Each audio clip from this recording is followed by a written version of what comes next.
on-page SEO. Now, keyword research is the foundation of all good SEO, and that certainly applies to on-page as well. And the reason for that is that proper keyword research can give you a huge head start on rankings. And if you've chosen a term that's just too tricky, too difficult to rank for, it means that your resources, your SEO resources, are not getting invested in the most effective and efficient way. I'm over here on Market Samurai now, and this is an example of a keyword that involves a lot of work to get onto page 1 and up to page.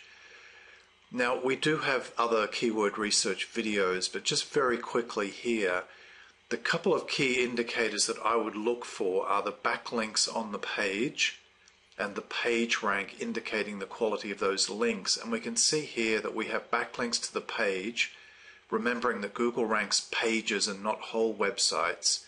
We can see 125,000 here, 256,000, some lower counts down there, but we want to be higher up the page. This looks like quite a difficult word to rank for. However, if we have a look at this term here, Wolf Appliances, and Wolf, I believe, make big stoves and ovens and things like that. They have products on Amazon. We can see here that the backlinks on the page, and this search term gets about 12,000 exact match searches a month.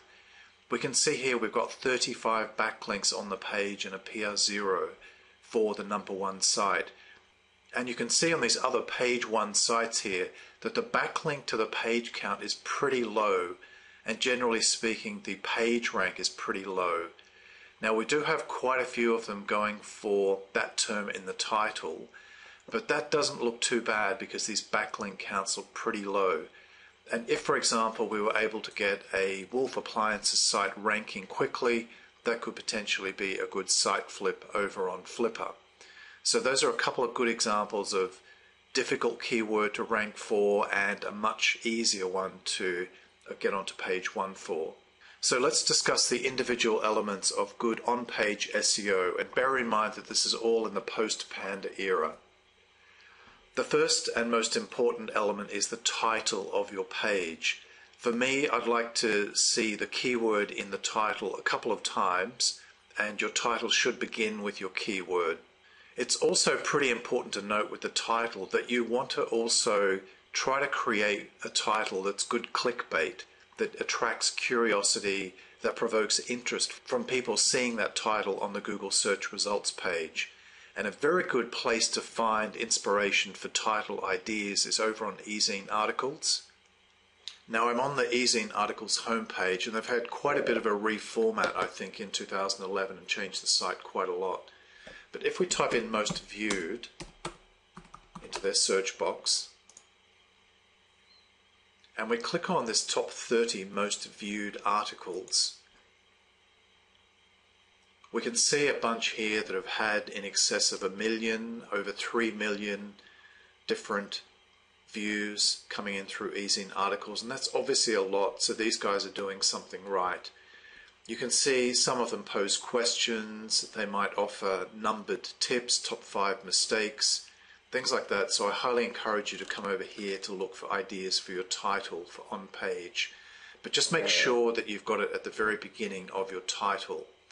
And what I mean by having it in the title a couple of times is evident here on my Ideal Weight for Women site. So you can see here, Ideal Weight for Women, ? Find out here. So we can see I have a question that's kind of answered there in the title of the page. So it's kind of promising a solution to the curiosity of how do I find out my ideal weight as a woman. And further down the page there is actually a BMI calculator, a script. I think I paid $20 for that script. The next important on-page element is your H1 heading. This ideally should be your keyword that you're going for. Again, you may build in some curiosity, but that's an important signal for relevancy.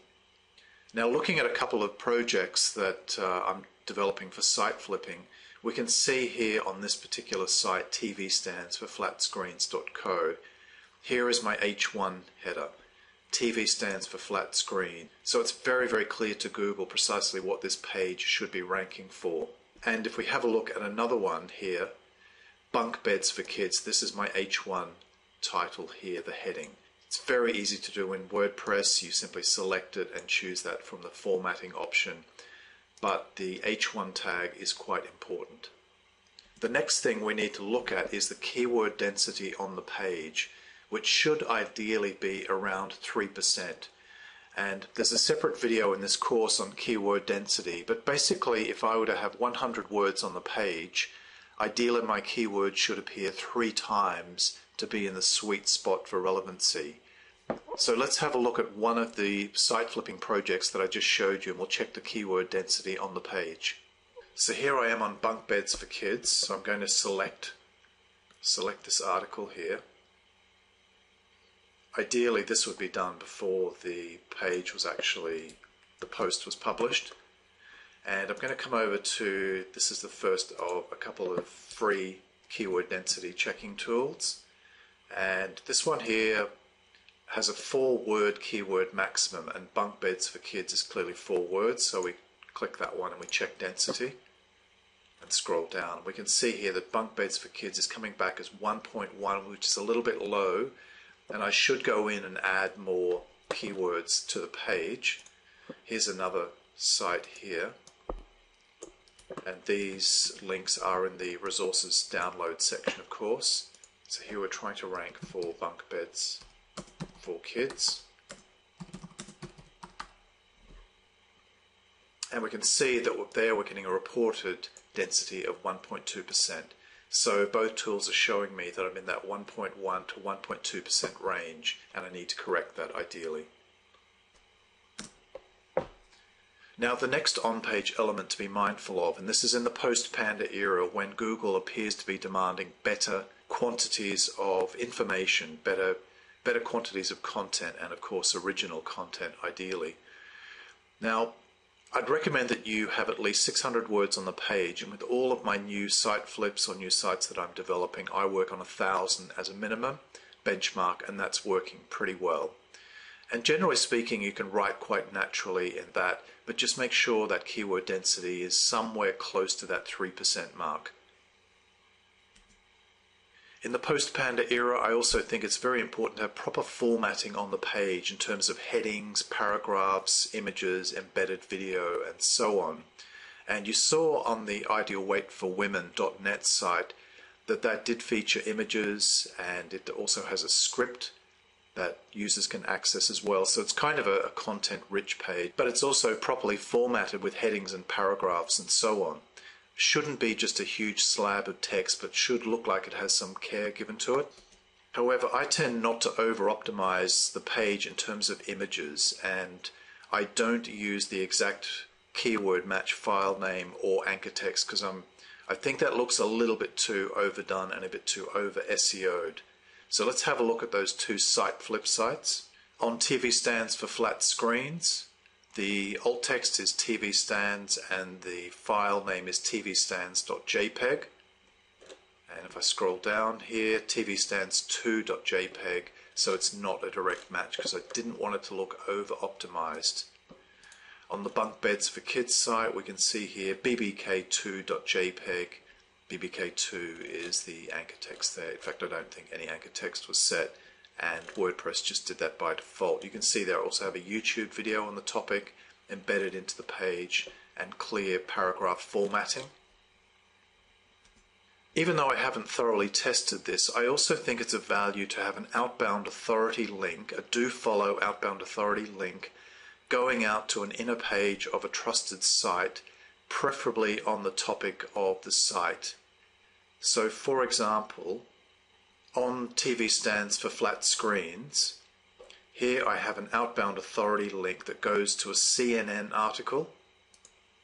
That's a do follow link that goes to a CNN tech article about LG flat screens, so clearly that is relevant. I think that authority link just gives a subtle signal to Google that there is quality here in that we've linked to other trusted authority sites and it isn't just full of spammy affiliate links. Now, of course, do follow and no follow can be effective if you're involved in PageRank sculpting, which there are other videos on in the course, but I tend not to do that purely from a time perspective. And the outbound authority link is do follow. There's no need to no follow that. Now, another good technique is to ideally not to have your site indexed or crawled or recrawled, and there are videos on precisely how to do that in the course, until you have all of these on-page elements sorted. And ideally it's great if you've got some contextual links going to inner pages with the exact anchor text that you want those other pages to rank for. An example of that is here on the Ideal Weight for Women site again, and I'm attempting to rank this other page here for Ideal Weight for Men. So I've built a contextual exact anchor text link from the home page through to that individual page, which is also ranking for that term. So it's great if you can set up your on page for your home page in such a way that you're going to give benefit to those inner pages that you're also attempting to rank for related terms to your keyword.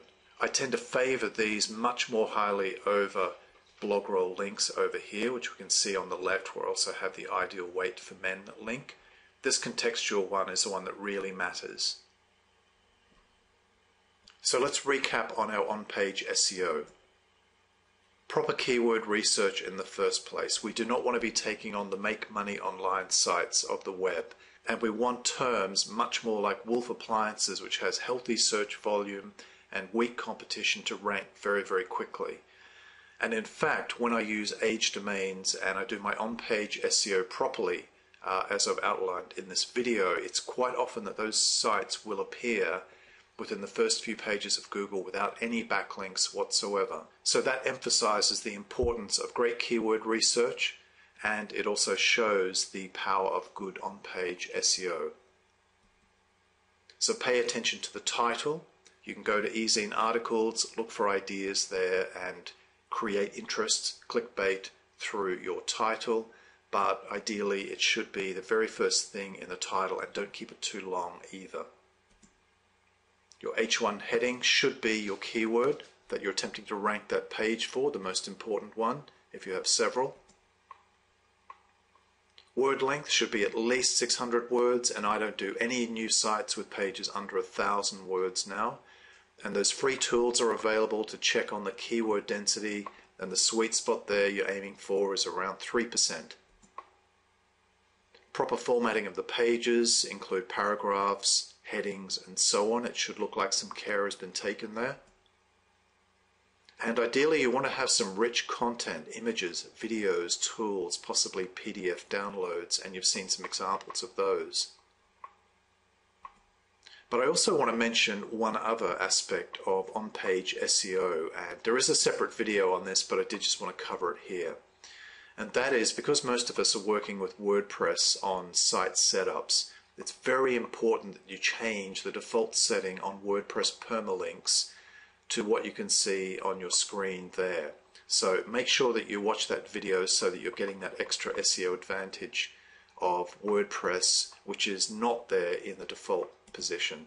And just a quick recap on the inner page. If you're attempting to rank several pages on a site for different related terms, just attempt to get those contextual links on the home page, preferably before you get Google back to recrawl, so that those inner pages will get the benefit of Googlebot coming to visit straight after you have that set up. It's also of value to review the site structure video in this module of the program, just to touch on some related concepts if you're not sure about specifics of how to do that.